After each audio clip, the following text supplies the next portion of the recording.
Lesson 13-14 Smart Homes of the Future.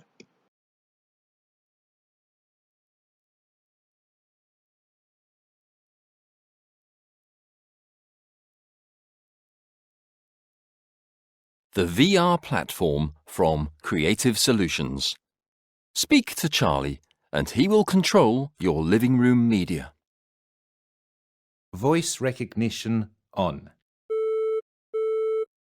Charlie, can you tell me what time it is, please?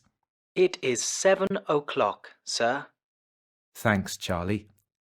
Turn on Sky News Arabia, please. Yes, sir. Settings. Increase volume by 5 bars. Dim light by 10%. Alter screen projection manual remote controller. Half an hour later. Charlie, switch to film channels. Classic films. Recall from memory. Yes, sir. 16.1 versions. Black and white, please. Select Western categories. Standard screen settings. Play. Later that evening. Switch to sports. Search for tennis tournaments. Yes, sir. USA-based, please. Select Cincinnati. Court 5 camera. Play. Ali retires to bed.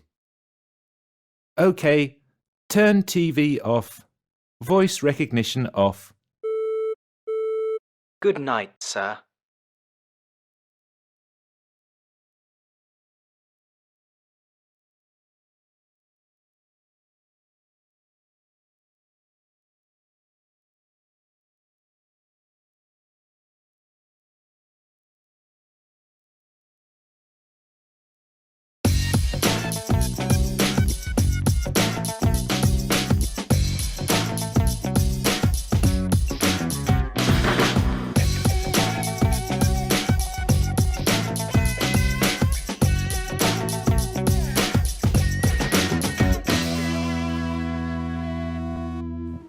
Hello everyone, how are you today? This is Mark.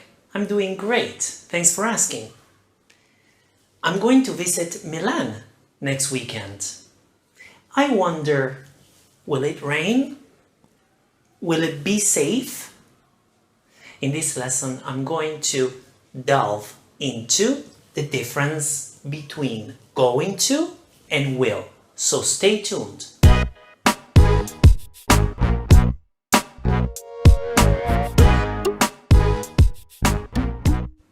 Right, so be going to and will. Let's look at first the timeline. If you have a horizontal line, I divided it with a vertical line that represents now.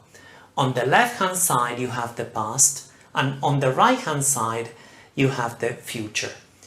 It will be a cross in the past because it will be a plan for an effect in the future. I'm going to get to that in just 1 second. But let's look at the different types of formulas. We have the subject for a positive sentence. Then we have be going to, the verb to be. You need to conjugate it.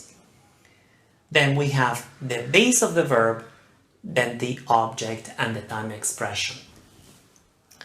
For a negative sentence, you need the subject first, obviously. Then you need be plus not, so the verb to be plus not. Then you need going to, then the base of the verb, and then the object. For an interrogative sentence, you need WH question word if there is. Then you need the verb to be, then the subject, then going to, then the base of the verb, and then whatever is next. So when do we use be going to? First, you need to know that these two tenses can be used with the first conditional. Actually, they are mostly used with the first conditional. If you want to watch a lesson on the first conditional, you may click here. Now, going back to be going to, we use it for plans and intentions. So to talk about an action that was planned previously for a future effect. So for example, I'm going to visit Milan next weekend, I said at the beginning, right? So if you have the timeline, I have here the horizontal timeline. First, in the past, I decided I want to visit Milan. Then I plan my trip. You can see it right here. This would be now, right here would be now. And then I visit Milan. I'm going to visit Milan in the future. So first I want to visit, then I plan the trip, and then I visit Milan. So is an action that it was previously planned and for an effect in the future. The second usage is for predictions based on evidence. For example, look at the dog. It's going to attack her. So right now, I look at the dog and I'm predicting he's going to attack a person. So I say, look at the dog. He's going to attack her at that moment. It's a prediction based on evidence because I see it happening. Or, for example, I see my neighbor by the window and he's going to buzz me any minute. So I see the neighbor walking and going to buzz me any minute. So it's a prediction based on evidence. The last point that I want to mention is gonna. I'm sure you heard it on songs, for example, or when people speak like colloquially. Well, gonna is slang. But according to Professor Kazan from University of Michigan, gonna is taking another meaning. Let's take a look at the two examples I gave you here. If I said, I'm going to buy some milk, this implies movement. Okay, it implies movement. If I said instead, I'm gonna buy some milk, it implies commitment. At some time in the future, obviously, we're talking about the future. So this is more a commitment, gonna, and going to implies movement. But this is slang, so I recommend you learn going to. Now, for will instead, we use it for a future action that I decided at the moment of speaking, just like my timeline. We have the horizontal line like before that is divided in two, past and future, and the vertical line is now. So we have the cross here for at the crossroads of now and the horizontal line, and then a cross in the future. So I decide right now. Let's look at the different types of sentences. So for a positive sentence, we need the subject plus will plus the base of the verb, then the object, and then whatever the time expression. Then for a negative sentence, we need the subject plus will plus not, so it would be won't, plus the base of the verb plus the object, and then the time expression, if any. For an interrogative sentence, we need the WH question word, if any, then we need the will, then the subject, and then the base of the verb, and then whatever is next.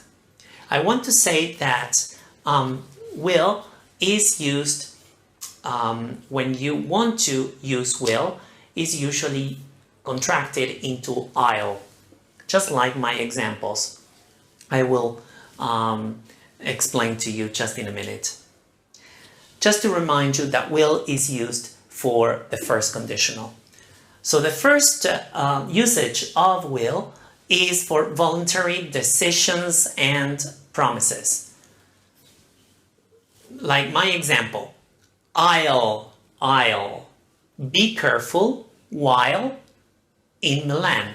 So this is a decision that I'm saying right now for the future, right? I'm saying it right now for the future.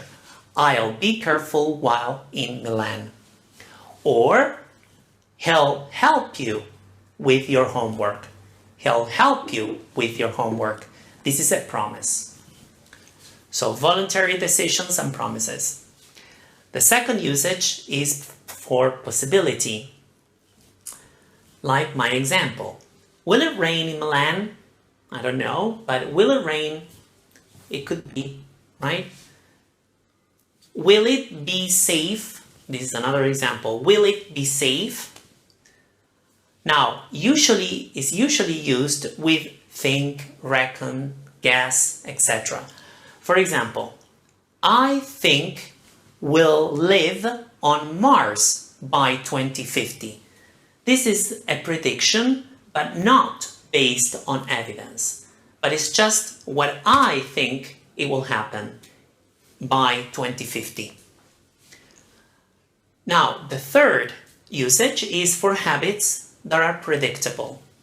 For example, she just won't listen to my advice. She just refuses to listen to my advice. Now, the second example, John will fall asleep when watching movies. This is a habit. So when he watches movies, he falls asleep every time. So John will fall asleep when watching movies. Now, let's recap. In this lesson, we talked about the difference between will and be going to. We use be going to for plans and intentions, and also for predictions based on evidence. I also talked about gonna. Watch the lesson again if you missed that part. Instead, we use will for voluntary decisions and promises, possibility, and predictions not based on evidence. But also we use it for habits that are predictable. That's it for today. Thank you very much for watching. If you liked the lesson, please share it. If you haven't subscribed to my channel, please do. You will get a new lesson next week right on your email box.